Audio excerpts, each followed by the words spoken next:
What's up guys? Ngayong araw bibigyan ko kayo ng bagong kaalaman tungkol sa gabi.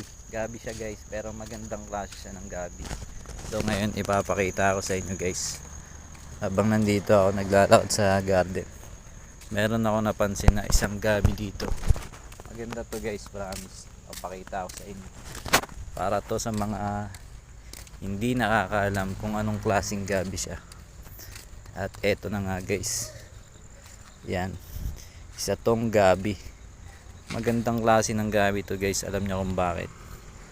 Kasi sobrang ganda niya. Meron siyang mga caterpillar. Ayan o, ang lalaki guys. Grabe,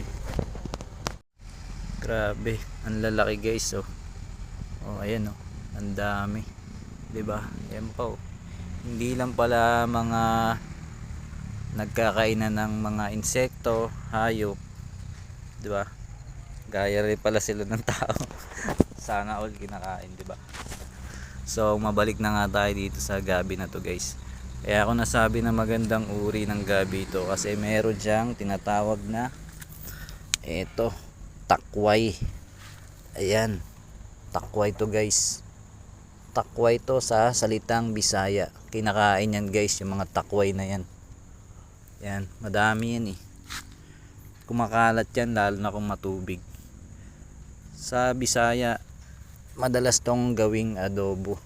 Pero dapat marunong ka magluto nito guys kasi makati to. Kaya dapat etong balat niya, yan, tinatanggal muna yan kasi makati yan kapag niluto. At isa pa to sa magandang klase guys. At kung paano ko nasabi yun, kasi eto lang yung gabi na merong puso at bulaklak. Eto siya guys. Ayan, eto ang bulaklak nya. Pabuka pa lang siya.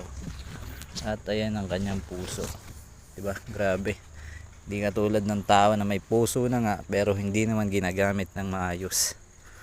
Buti ka tong gabi, no? May puso din siya. Grabe, ang ganda oh. At sobrang dami na nga niyang caterpillar guys. Lalaki pa. Grabe. So hanggang doon na lang guys. Sana makapulot kayo ng kaalaman sa mga sinabi ko. Adobo ka sa akin soon pag dumami. So guys, salamat. Sana tapusin nyo yung video na to. Yun lang. Paalam. Ay, teka lang pala guys. Ano ba talaga? At sa mga gusto nga palang bumili dyan ng mga halaman guys, mag PM lang kayo sa akin pag nagawi kayo dito sa Benguet. Murang mura na yan guys. Yung mga asalya, dun sa dulo meron dyang magic fruit, tsaka yung mga anthurium na nandun sa baba sa likod ng bahay. PM lang kayo guys sa mga nagawi dito sa Benguet or sa Baguio.